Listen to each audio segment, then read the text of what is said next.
séculos. Amém.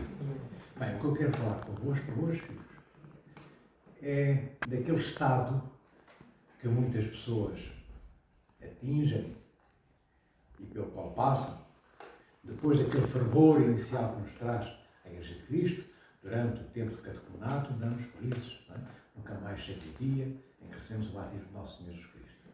Depois recebemos o batismo, e falo do batismo porquê? Porque é a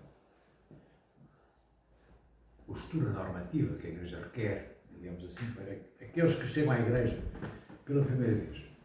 Claro que há outras formas de ser recebido na Igreja, mas esta é a norma, é o batismo.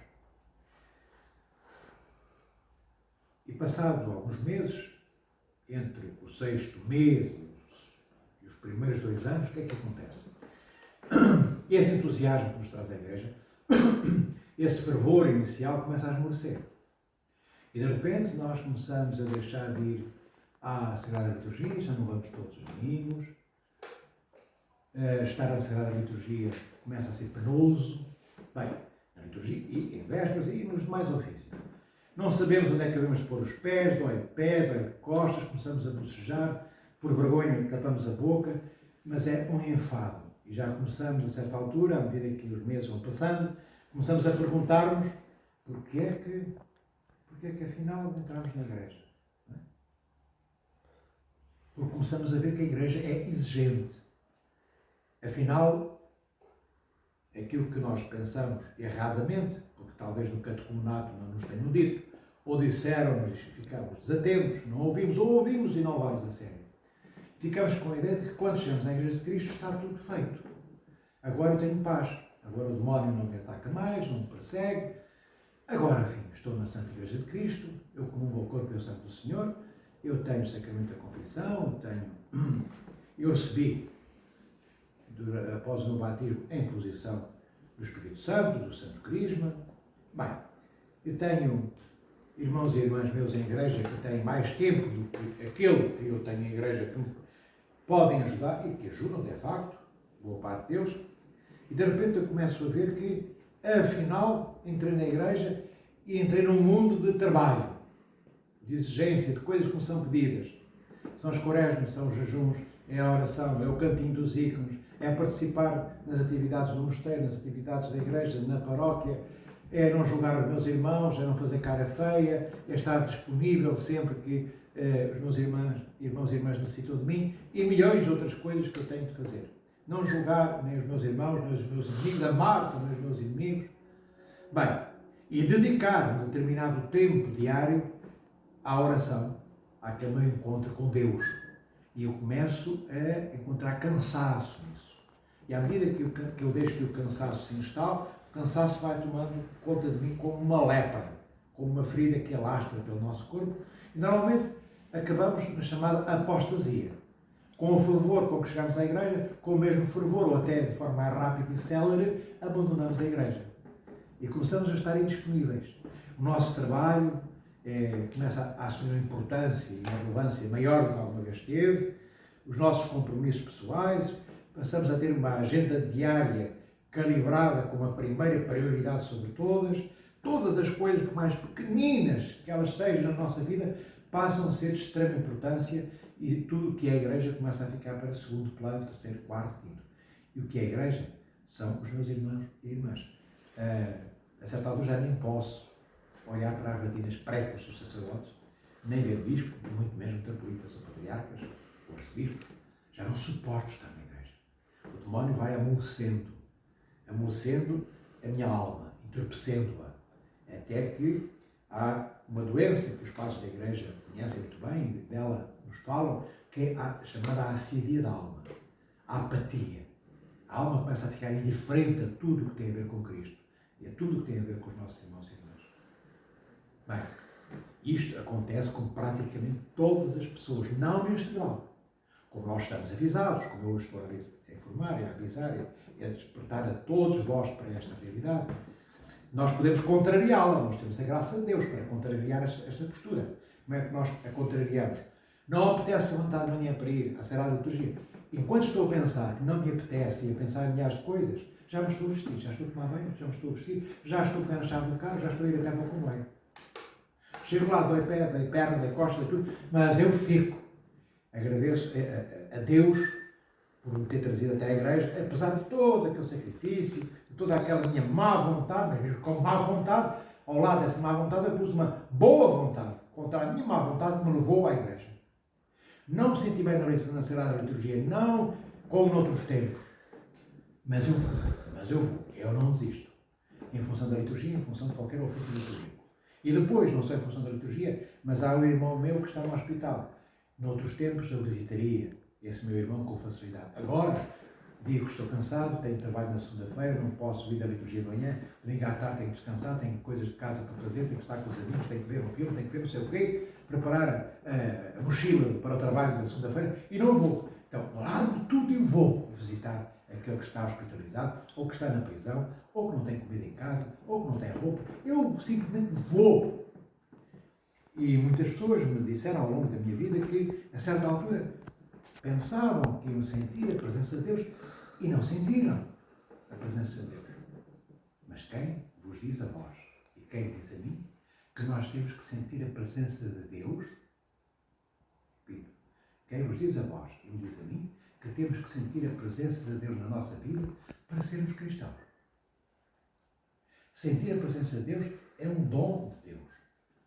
É um dom que decorre da nossa humildade ao longo de anos ou de décadas. Não é assim o batismo e agora sinto a presença de Deus, sou invadido pelo fogo do Espírito Santo. Não é? Há um fervor que me traz quase já levito. Dos santos que levitaram, há uma grande santa entre eles, que é Santa Maria do Egito. Mas isto aconteceu 47 anos depois dela estar no deserto. Porque foi ao fim de 47 anos, quase meio século, que o padre Zósimo viu Maria do Egito, de mãos erguidas, ele viu orando, e quando ele adormeceu no deserto, enquanto falava com ela, veio o grande, e era uma seta, o maior de todos da sua época, o padre Zósimo. Mas adormeceu, enquanto rezava. Quando acorda, ele vê Maria do Egito, não sei, meio metro do chão, 1 metro do chão, para evitar. Nós não temos que, para ser santos, atingir o estado da levitação. Entendem? Isso não é obrigatório. Isso acontece com alguns santos e santas. Não está dito em lado nenhum. Em lado nenhum. Na tradição da Igreja, que só os que levitarem, que atingem o estado da levitação, enquanto oram, é como o reino do céu. Não está dito em lado nenhum. Nem é um requisito. Não é algo que é necessário para o nosso encontro com Deus. Deus concede isso a alguns dos seus filhos e filhas. Mas veja, o que é que Maria do Egito fez? Maria do Egito era uma senhora que até aos seus 27, 28 anos, ela não era, de vez em quando, levada a pecar. Ela amava pecar. Ela ia atrás do pecado. Ela elegia, entre vários tipos de pecados, o maior. Aquele que mais gosto lhe dava. Era uma senhora que dormia com todos os homens deste mundo e do outro. Se pudesse assim dizer, vivia na luxúria, nas orgias permanentes. É quase vergonhoso, quando falamos de Santa Maria do Egito, dizer isto. Nós não dizemos para envergonhar Maria do Egito. Não. Para nos envergonharmos a nós. Porque Maria do Egito não é importante pelo tempo que ela viveu, desde a sua infância até aos seus 27, 28 anos. Ela é aquela grande mulher, que ela é aquela grande filha de Deus, aquela grande senhora e santa, pela ruptura que ela impôs a si própria com todo esse passado. E durante os primeiros 17 anos, dos seus 28, ponho mais 17, dá 45, daqueles 28 até aos 45 anos, aos 27, 28, ela passa o Jordão para outra margem e vai para o deserto. Sozinha. Com 2 pães, um ela tinha comido já, e um outro de água. E por ali viveu com isso. Claro que os pães foram ficando pedra e ela foi comendo as migalhas que se iam esboroando daqueles pães, ia comendo umas raízes aqui, outra raiz acolá, uns tubérculos que ela encontrava no meio do deserto. E assim ela se foi alimentando. Sabemos isto porque ela narrou em resposta às perguntas que o padre Zósimo, já ela com 70 e muitos anos, quando a encontrou no deserto, lhe pôs, e ela respondeu. Mas era uma senhora que no deserto ela orava dia e noite. Ela conta o Padre Sócio que muitas noites ela pensou que não ia acordar no dia seguinte, que ia morrer. No deserto as temperaturas são de menos 30 graus. Vejam, uma mulher nua. A certa altura já os trapos que ela levou para o deserto já se tinham desfeito. Já não tinha. Trapo nunca cobria, eram os cabelos dela só. E ela diz que tremia. É que o que nós chamamos de ser hipotermia, possivelmente. E Deus protegeu-a. E durante o dia temperaturas de 50 graus. Nada para comer. Não tinha como cancelar. Inicialmente, durante aqueles 17 anos, Cristo não lhe apareceu durante esses 17 anos. Nem ela viu nenhum anjo durante esses 17 anos. E durante os primeiros 17 anos, ela vivia 24 horas sobre 24 horas com as imagens terríveis dos atos que ela praticava, e essas imagens chamavam-na a sair do deserto para voltar para trás, passar o Jordão para o lado do mundo da luxúria, outra vez. Lembrava-se das embriaguezes, dos homens com quem se deitava, e essas imagens vinham, com o demónio punha isso na cabeça dela, para que ela deixasse o deserto. E ela ficou, e não sentia a presença de Deus. É aqui que eu quero chegar. Não sentia nada. Só sentia saudades da vida que ela levava. Como é que ela ficou lá? Não sentindo nenhum amor pelo deserto. Não sentindo nenhum apelo para ficar naquela terra vazia e árida. Ela agarrou-se a um compromisso que assumiu com a Mãe de Deus. Ela prometeu à Nossa Senhora, a Virgem Maria, que se a deixasse entrar no Santo Sepulcro para beijar a cruz de Nosso Senhor Jesus Cristo, que quando saísse, faria o que a Mãe de Deus dissesse. E a Mãe de Deus, cara, olha para o livro, quando sai, e ouve uma voz, não sabe se dentro dela, se fora dela, que a Mãe de Deus, que lhe diz: vai e atravessa o Jordão, encontrarás alguém que te dirá onde. E ela faz isto. E é agarrada a este compromisso. Ela não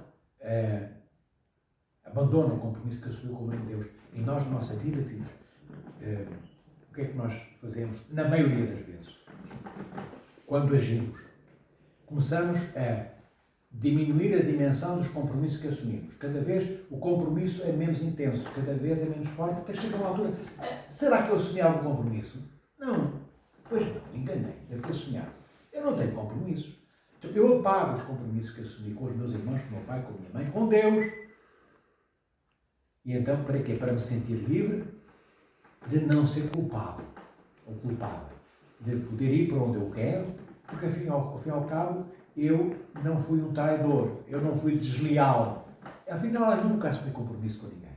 Mas nós assumimos um compromisso quando entramos na Igreja do Nosso Deus Cristo. Primeiro, um compromisso conosco, um compromisso de honra, de homens e mulheres que querem ser, de facto, aquilo que ainda não alcançaram, que é serem homens e mulheres. Nós somos, quando recebemos o batismo, esboços ainda do futuro homem, da futura mulher. O batismo é o princípio, é o primeiro degrau de todos os degraus da escada que nos falta subir para alcançarmos a deificação. Mas a deificação começa no batismo. É aí que começa a nossa deificação. A deificação não é uma coisa que vamos encontrar ou não pelo caminho, não. A deificação já começou no nosso batismo. Nós depois nos embrenhamos nela e cada vez mais aprofundamos esse nosso relacionamento, essa relação de amor com Cristo, ou nos afastamos. Foi o que aconteceu com Adão e Eva. Eles começaram o princípio da sua deificação. O Senhor já os criou e põe-nos no Éden. No Éden, eles não comiam.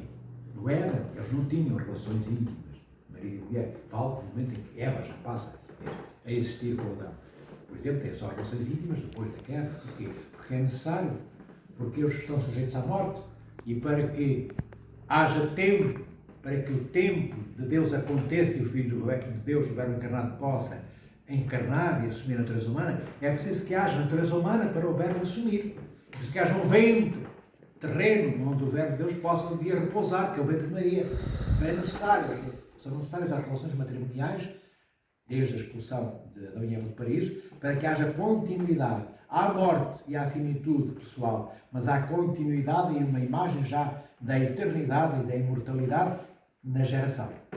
De geração em geração, o homem tem um pedacinho de sabor da eternidade. Ou seja, Pessoalmente, as pessoas morrem, mas elas continuam vivas pelas gerações.